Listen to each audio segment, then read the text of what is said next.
going on, Jerome? It's a beautiful Thursday. Birds are chirping and stuff. And it's time for another Vikings news dump. So yesterday, the NFL sort of soft launched the 2025 salary cap. Dan Graziano, ESPN, go. The NFL today informed teams that the 2025 per team salary cap will fall in the range of 27.5 million to 281.5 million. Did I say that wrong? 277.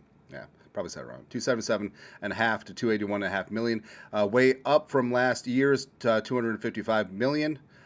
Cap will have increased by more than $53 million over the last 2 years. So salaries and the cap keep going up and up and up because streaming gets involved.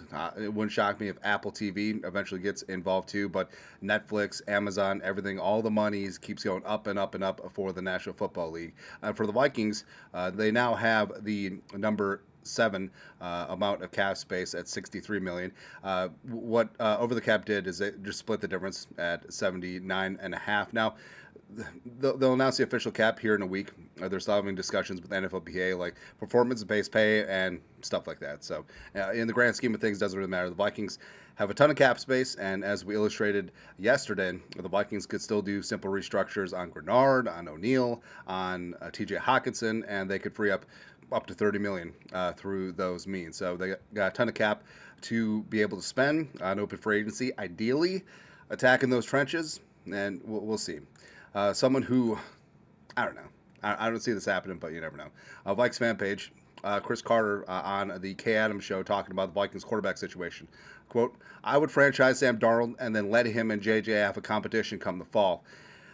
Vikings Hall of Famer Chris Carter wants Sam Darnold back in purple.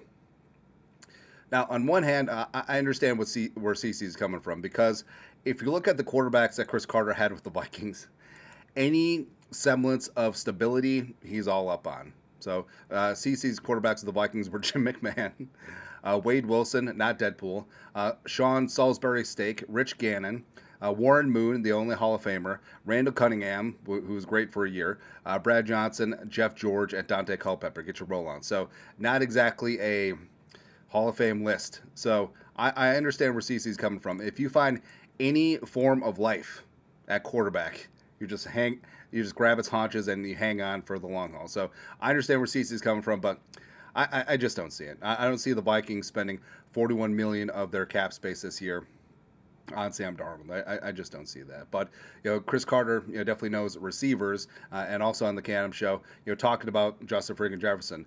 Vikings fan page in. CC said the first thing Justin Jefferson asked him at his first day at training camp last year was, "Do you see anything I can get better at?" And that's amazing, man. So Justin friggin' Jefferson puts in the work. And remember, this is not JJ's first training camp in 2020 or 2021 as a second-year player. This was him last year, after the first team All-Pros, after all the accolades, after the 2021 OC or 2022 Offensive Player of the Year. It was after all of those awards and accolades, and he's still, how can I get better? And that's something that's great about Jefferson.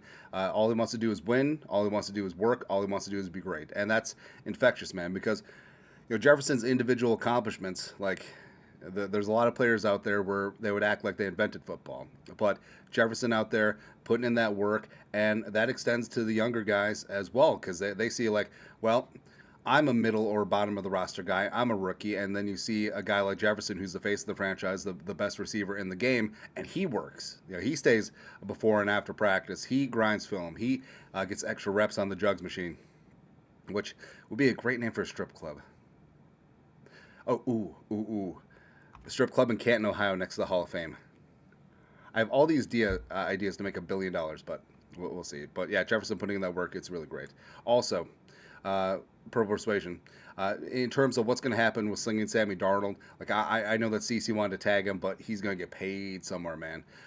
Diana Rossini of The Athletic talking on the Rich Eisen show, quote, there are teams starving. I don't know if this could have played out any better for Sam Darnold. Well, could have played out better for Darnold if he had not been asked, thank you, the last 2 games. But yeah, Darnold is going to be in demand. It's not a top-tier quarterback class. I know that Cam Ward and Short Sanders are going to be top 5 picks. If they were in last year's draft class, they would be quarterbacks 7 and 8, pretty clearly, right? And there's things to like about Cam Ward's game, but they're literally hyping him up right now as the next Andrew Luck. I don't understand it. I just think that they got to try and sell the draft somehow, and you sell it through the quarterbacks and the skill position guys, but I don't know, man. But I do think that Darnold is going to get paid. And also, it could create a market for the Vikings in a tagging trade, because some teams may look at the open market negotiating and just like, we don't want to outbid with anyone else. We'll give up a draft pick, have some exclusive negotiating, and get something done with Darnold. So we'll see what happens there. Also, so the reason why we point out malfeasance with the national media jabroni haircuts is just because they're so uninformed. And I understand you have to cover all 32 teams, but things like this are just idiocy. Breakfast Ball, Fox Sports 1. Craig Carton, New York City jabroni, sports media, blah, blah, blah, doesn't think the Vikings should hand over the keys to J.J. McCarthy next season. Quote, the Vikings were a team that was good enough to win 15 games last year. They won 14. And you want them to turn the keys over to a rookie quarterback coming off a torn ACL? No, thank you, sir. So first off, like I said, 14 games last year. Also, he came off a meniscus repair, not a torn ACL. And now, this is not the first time we've seen this. And you've seen this on NFL.com. You see this on CBS, where the national media, I understand you have to cover all 32 teams, and it's tough. But there's a little bit of difference between a torn ACL and a meniscus, right? It's just redonkulousness, right? And this is why we rail against the national media, because when they get simple facts like this wrong, that sticks in the mind of every Tom, Dick, and Harry and Joe 12 back out there. Because how many jabronis who aren't all in on the Vikings, like you and I, you're just walking around at the bar or at the job site, like, oh, J.J. McCarthy's coming off an ACL. I don't know. It's ridiculous, man. It's ridiculous. But yeah, J.J. McCarthy is going to be perfectly fine, and is going to be the truth. And also, guess what? If he doesn't work out, he doesn't work out. But he's got the quarterback whisperer, Kevin O'Connell. He's got Wes Phillips. He's got Josh McCown. And he's got Justin freaking Jefferson. I think things are going to be all right. And eventually he'll have Darisaw, which would be good. Yeah. Also, something that's going to be good is Jonathan Allen potentially being a cap casualty by the commies. So Jonathan Allen is a bad dude, man. Right? So he's 30, former first-round pick out of Alabama, has had a exceptionally productive career, but he's in the final year of his massive contract, has a $22 million cap hit. They'd only have 6 dead if they let him go. So I think that the commies are probably going to let Jonathan Allen go, save $14 million in cap space, and I want him. Like, he is the quintessential Kwesi Moneyball pick.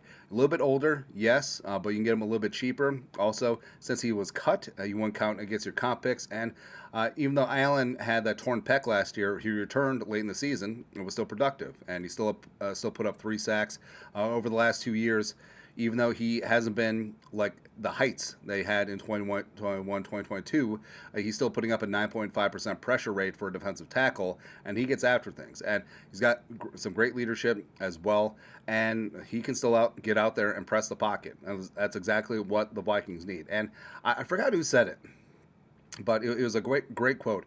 Get me players that can rush the passer, and I can teach them how to stop the run. That's exactly what the Vikings need. Jonathan Allen, not known as being a tier 1 run defender, but as a guy that can get his own pass rush on the interior, yes, certainly can have that. And does this dissuade you from signing other defensive tackles and or drafting one? No, it shouldn't. But Jonathan Allen still has a couple of good years, say 3-4 years of his absolute prime left. Why not take advantage of it if you're the Vikings and get yourself a great player at a great price under great circumstances and just go from there. But other than that, I have no thoughts on Jonathan Allen. Anyways, that's it. Thursday Vikings news dump. You guys are the best. You know what to do. Skol. Production value.